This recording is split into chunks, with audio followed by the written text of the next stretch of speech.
Chapter 32. Solar Wind. I walked fast through the kitchen and out into the back garden, my hand flapping. The general synopsis at 1800 issued by the Met Office. Fitzroy mainly northerly, 4 or 5 become invariable, thundery showers. I did my pacing, counting the strides it took to get from one side of the back garden to the other. 12.5 strides long, 7 across. I ducked under the lines of dry clothes, grabbing one onto a sheet. I left a grubby stain. My fingers were still black from going through the phone book earlier. Eye of the needle solutions. That's what I needed. A solution for the impossible. How do you get through a needle point? How you disappear from a sealed pod? I thought of the girl on the motorbike, the pink sleeve in the photo. I thought of Dad's razor blade. I thought of the strange man and the lady saying how he fired him. How he was fired and him saying that we should find the bird with the dark hair. And I thought of what Aunt Gloria had said earlier. If brains alone could bring Sailor back, yours would do it, Ted. I held my hands over my ears and shook my head. My brain felt like it was overheating, going into meltdown. I paced the garden and recounted my steps. Only this time the number came out wrong. 11.5 strides instead of 12.5. So either my legs had grown in the last few minutes or the universe had shrunk, instead of expanded. Ooh, I went, like the Earls Court motorbikes. I looked up at the sky. Evening. High strata cloud, fresh southwesterly, but air pressure falling. One of Dad's shirts on the line flapped against my head. The wind was picking up. I walked over to the garden shed and kicked it a few times. I'm not a philosopher, I'm a meteorologist, but I believe in meditation. Buddhists believe that if you empty out your head, then that's where you find enlightenment. Kicking the shed is a good way of emptying out your head. It's like jumping on a trampoline. You kick or jump, you jump or kick, and eventually all the thoughts march out of your ears.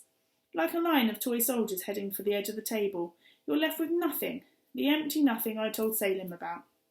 Which is frightening and lonely, but simple and clear. I shut my eyes and imagined the vast, silent void.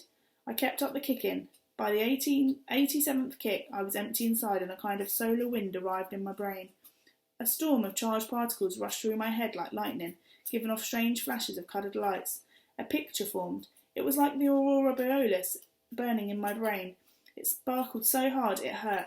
The pattern I'd half glimpsed earlier in the day flooded back, but this time it didn't vanish. I caught it, I hung on to it, and made it freeze like ice. Then I knew. Not where Salem was, but how he'd vanished like he had. Chapter 33. The Sound of the Storm. When you try to talk to people in the middle of a storm, they can't hear. They can't catch your words for the sound of the storm. Thunder, rain, wind, and the thing that storms moves, leaves, roof tiles, rubbish. I came in from the garden, 87 kicks of the garden shed wiser, but I couldn't make myself heard. Dad was just coming in from work, Mum was still sitting on the stairs. She ran to him before he took his coat off. Her arms went round him as she put her head on his shoulder. Oh, Ben, I'm so glad you're home. Faith, love, what's wrong? Has there been bad news? Not since we spoke earlier. The press have been here, twice. Glow's been terrible all day. This afternoon she had a panic attack. She couldn't breathe. I called the doctor. He gave her a sleeping pill. She's upstairs, flat out. The first proper sleep she's had since Salem went missing. Then the kids just took off somewhere without asking, and Ted left a note about going swimming. Imagine! He lied, Ben. I didn't know what to do. I thought we'd lost them too. Then Rashid went out to walk the streets. He said he was going mad sitting round waiting. And just now the kids came back. Oh, Ben, the relief. They came in the door and Kat and I, shh, we had a row. So what's new? A terrible row, Ben. I nearly hit her. I came this close. She held out her finger and thumb a centimetre apart. Then we started wailing again. Dad said, shh, but she didn't stop. I stood a couple of metres away. Dad, I said. He didn't answer. Mum, I said. She didn't answer. I waited and tried again. Dad, Mum. Mum looked round and swallowed. She said, oh, Ted, there you are. Can't you go upstairs and read a book or something? But Mum, I've worked out. Shh, Ted, Dad said. Now isn't the time. The words were so hard and short, not like Dad's voice at all, and Mum started crying again. So I went upstairs. In my room, Kay lay flat down on the lilo, her fist clenched up and pressed between her eyebrows. I noticed that my alarm clock was on the floor, broken into bits. That was the smashing sound I heard earlier on Tornado touchdown time. Cat, I said. She shook her head, her eyes scrunched up. A tear slipped out and trailed down her nose. She didn't wipe it away. Cat, I think I've got it, she moaned. The 9 theories. I think I know the right one. Oh, Ted, you and your theories. She grabbed a pillow and buried her head under it. I went up to her and tapped her shoulder. The theories, Cat, I said.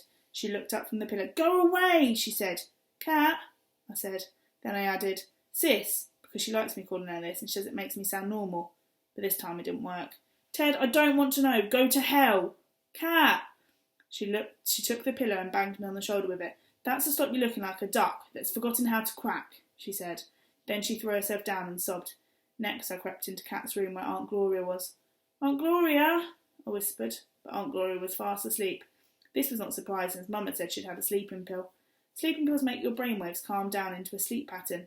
I would like to try one. Not so much because I have trouble sleeping, but more to see if my brain was different, operating system would respond. Aunt Gloria lay on her back diagonally across the bed, her foot hanging over the edge, and the duvet crooked. Her mouth was half open, her breathing loud and low. Her eyelids were bruise colour, a purple smudge. I couldn't have woken her even if I tried. I was about to creep out again when I saw Kat's copy of The Temperist face down on the duvet. Kat, like Salem, had been studying it at school. Had Aunt Gloria been reading it too? Salem had said she'd acted in it and that it was right up my street.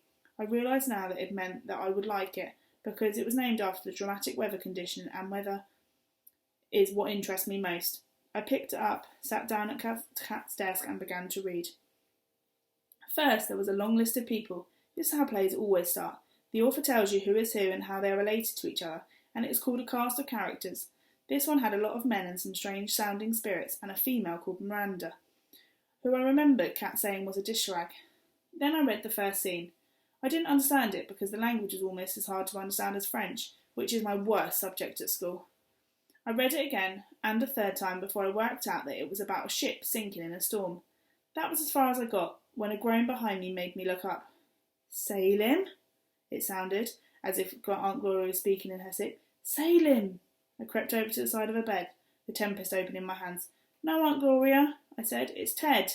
She looked at me. The whites of her eyes were bloodshot, which is what happens when you've been crying or staring too hard for too long. Ted, she said. She saw the copy of The Temperist and smiled. I was reading that just now to help me sleep. Salem was in it last term. I know, Aunt Gloria, he told me. She smiled. The dashing young prince. Ferdinand, my Salem. She turned onto her side and curled up, crying. I stood there in silence, not sure if I should put my hand on her shoulder or do nothing. After a while, I realised she had gone back to sleep. I put the play back down by her side and left the room. Out on the landing I stood and listened to the house. It was quiet. I wondered why nobody could hear me when it was so quiet. Then I started to hear the sound horses always make when people in them are silent. Boards creaking as they settle into the foundations, pipes gurgling inside the walls, central heating humming. I clung to the banister at the top of the stairs. I heard something else. My heart thumping, blood pumping in my ears, the distant tick of the clock in the hallway. It was time. Time had a sound too. I'd never heard it before. I put my hands over my ears. It was deafening. Mum appeared at the bottom of the stairs. She came up silently and gave me a hug. I squirmed. Ted, she said, I apologise. To you, but especially to Kat. Mum, I said, I've worked it out. She patted my head as if I'd said nothing, went past me and knocked on the bedroom door. There was no reply, but she turned the handle and went in. She shut the door behind her. I heard her voice, soft and sad, coming from the other side. Then I heard Kat's. I couldn't hear their words. I went on downstairs just as Rashid let himself through the front door with the spare key. He stood in the hallway looking ahead with no expression on his face that I could decipher. Uncle Rashid, I said. Sorry, he said. Oh, hello, Ted. Dad came out of the living room and greeted him by saying, Do you want a can of beer? And they went into the kitchen just as if I didn't exist. Then I went up to the front room. I went over to the mantelpiece and picked up Detective Inspector Pierce's card. I stared at it. I'm no good at telephone conversations, but I remembered how she smiled at me when I told her about Salem getting a call on his mobile, and said how she wished her officers had half my brains. She'd listened then. I normally only use telephones about once a week. This is because I have nobody I need to telephone, but sometimes Mum makes me call the directory inquiries number, as she says I need to practice. Today I was about to use the telephone twice, which was far more practice than I wanted. I sat on the side of the sofa, on top of my flapping hand. I picked up the phone with my other hand, then I dialed Detective Inspector Pierce's number.